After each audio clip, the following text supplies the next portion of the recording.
अस्सलाम वालेकुम। Last video में हमने फंक्शंस के बारे में पढ़ा था, तो फंक्शंस के बारे में आपको जो भी प्रॉब्लम्स उम्मीद है कि वो क्लियर हो गई होंगी। तो इस वीडियो में हम लोग डिफॉल्ट पैरामीटर्स के बारे में पढ़ेंगे। तो चलें वीडियो शुरू करते हैं। तो हम लोग सबसे पहले एक फंक्शन बना लेते हैं। फंक्शन बनाते हैं एफ करके, फिर उसके बाद इसको फंक्शन का नाम मैं दे देता हूँ ऐड। वही फंक्शन बना देते हैं, यहाँ पे सब्ट्रैक्ट करते हैं। चलो, तो सब्ट्रैक्ट मैंने एक फंक्शन बनाया, सब्ट्रैक्ट फंक्शन, इस तरीके से मैंने लिख दिया। तो ये मेरा सब्ट्रैक्ट का फंक्शन है, ठीक है। इसके अंदर मैं दो पैरामीटर्स दे रहा हूँ, क्योंकि दो नंबर के सब्ट्रैक्ट होते हैं। जैसे माइनस करते हैं तो दो नंबर होते हैं, तो उनको माइनस करते हैं, प्लस करते हैं तो दो नंबर। तो दो नंबर्स जो हैं वो मैं इसमें पैरामीटर्स के तौर पे दूंगा। तो मैं वेरिएबल्स बनाऊंगा यहाँ पे। तो पहला जो है num1, ठीक है, फिर दूसरा जो है num2। अब ये मैंने अपने जो वेरिएबल हैं वो मैंने क्रिएट कर दिया। उसके बाद नीचे जाते हैं, तो नीचे जाके मैं एक रिजल्ट का वेरिएबल बनाऊंगा, ठीक है, और उसके अंदर मैं वैल्यू रख दूंगा num1 प्लस num2 और इसको रिटर्न कर दूंगा मैं रिजल्ट को, ठीक है। ये मेरा सब्ट्रैक्ट का मेथड बन गया। और ये मैंने प्लस करा, प्लस नहीं होगा, यहाँ पे माइनस होगा, क्योंकि ये भाई सब्ट्रैक्शन हो रही है, तो इसलिए हम लोग माइनस करेंगे तो सब्ट्रैक्शन होगी। उसके बाद रिजल्ट का जो मैंने इसमें सेव करा है उसको मैंने रिटर्न करवा दिया।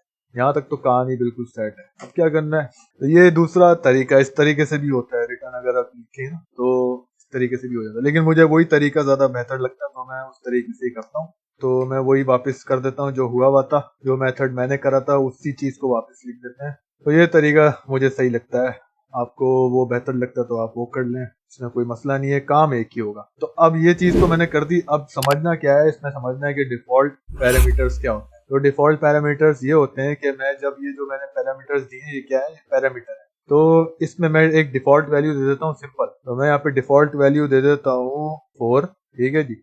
और मैं इसको प्लस ही कर देता हूँ, क्योंकि फिर प्लस या फिर मल्टीप्लाई करवा देता हूँ।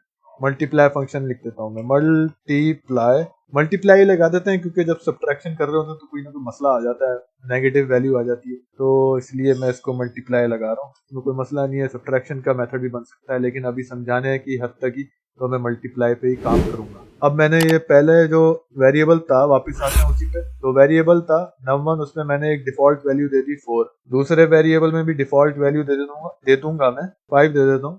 तो दोनों वेरिएबल्स में मैंने क्या करा है, डिफॉल्ट वैल्यूज दे दी। मतलब क्या करा मैंने यहाँ पे डिफॉल्ट पैरामीटर्स दे दिए। अब मैं इसको करूंगा कॉल, और कॉल करने का मेथड वही है जैसे पहले कॉल करते थे। सिंपल फंक्शन का नाम लिखेंगे और उसको कॉल कर देंगे, ठीक है जी। अब ये प्रिंट नहीं करेगा, क्योंकि ये फंक्शन में पहले चला के देख लेते हैं। चला के देख लेते हैं तो देखते हैं कि क्या होता है।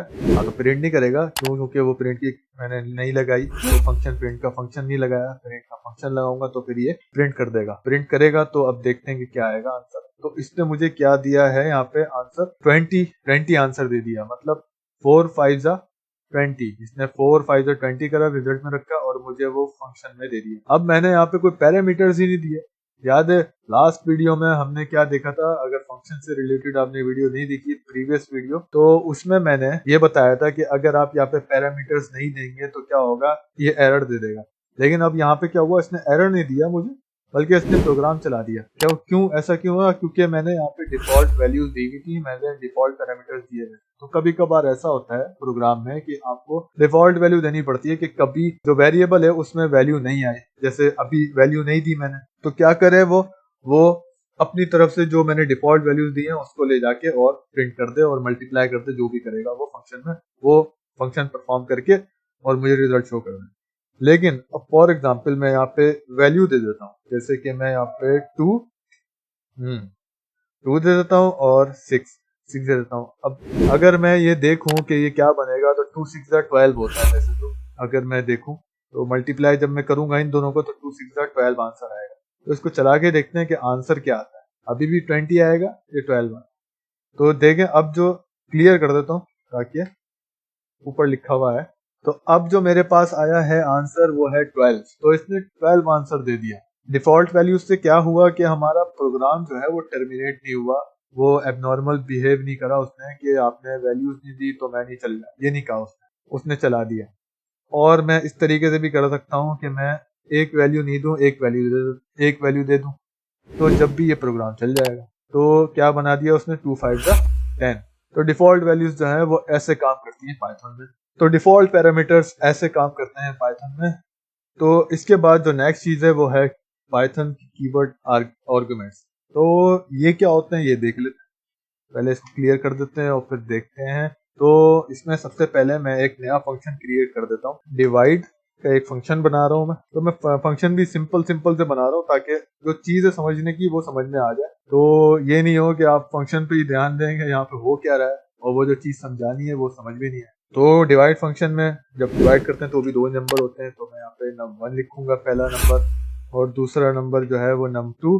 ये 2 वेरिएबल्स हैं, ठीक है जी। जैसे ऊपर बनाए थे मैंने, बिल्कुल इसी तरीके से नीचे बनाए हैं।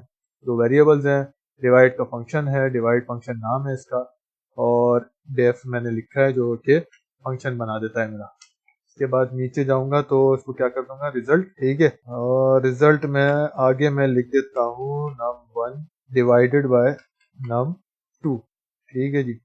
ये मैंने लिख दिया और इसको करेंगे वही चीज जो ऊपर करी है, रिटर्न कर देंगे रिजल्ट। तो इसमें भी वही काम कर सकते हैं, जैसे अलग अलग तरीके होते हैं, मैंने पहले बताया था। तो वो आपकी मर्जी है, अलग अलग तरीकों से कोडिंग होती है। तो जिस तरीका जो तरीका आपको अच्छा लगे उस तरीके से काम करते हैं। इसके बाद यहाँ पे मैं डिवाइड का फंक्शन कॉल करूंगा, डिवाइड फंक्शन जो प्रिंट फंक्शन के अंदर। और मैं क्या करूंगा, अब जो मेरा कीवर्ड का जो काम है वो यहाँ पे आएगा कि कीवर्ड का काम क्या, ठीक है। तो मैं यहाँ पे अपने जो पैरामीटर्स हैं वो मैं आर्गुमेंट पास कर देता हूँ, ठीक है जी। जैसे कि मैं नंबर 1 जो है मेरा होना चाहिए, तो ऊपर जो है वो 10 है, ठीक है जी। और नीचे जो है वो है 5, ठीक है। तो ये नीचे क्योंकि बाद में num2 लिखा हुआ है ना, तो num2 नीचे लिखा हुआ है, तो ये क्या होगा, ये 5 और ऊपर वाला क्या होगा 10। तो आंसर क्या आएगा, यहाँ 2 आना चाहिए, ठीक है।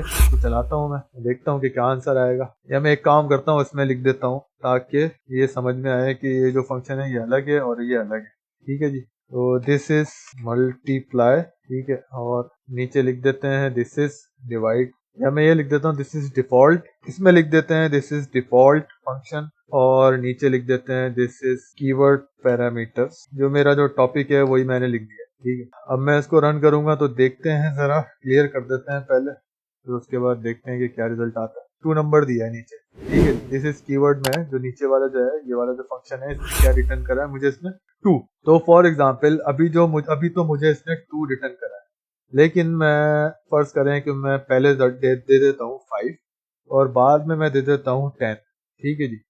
तो अब क्या करेगा आप देख लेते हैं। तो यहाँ पे इसने मुझे क्या रिटर्न करा, 0.5। ऊपर 2.0 और नीचे 0.5। अब मैं चाहता हूँ कि मैं आर्गुमेंट पास कर दूं, यहाँ पे इस तरीके के आर्गुमेंट कीवर्ड पास कर दूं कि उससे क्या हो कि मेरी जो वैल्यू है वो सही जगह पे लगे।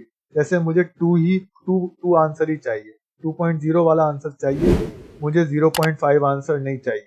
num2 पहले लिखा है, क्यों, क्योंकि num2 नीचे, और num1 मैंने लिखा है बाद में, ठीक है।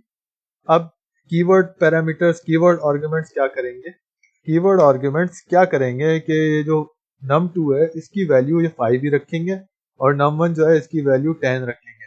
तो पहले क्या हो रहा था, पहले मैं अगर पहले 5 दे रहा था तो वो किस में जा रही थी, num1 में, और बाद में 10 दे रहा था तो ये किस में जा रही थी, num2 में।